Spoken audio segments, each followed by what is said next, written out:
Swipe your phone like this. Now play the video.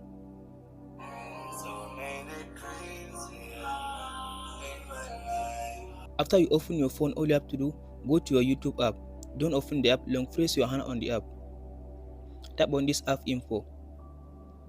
Under this app info, scroll to down and tap on this session, display over other apps.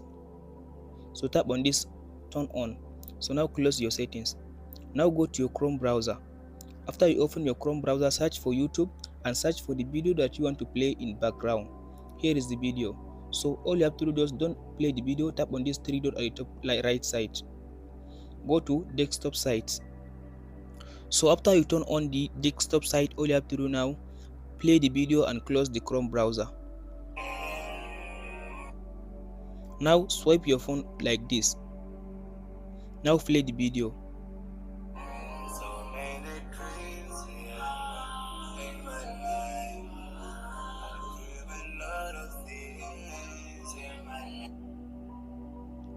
Hope this video helps you guys. Don't forget to like and subscribe.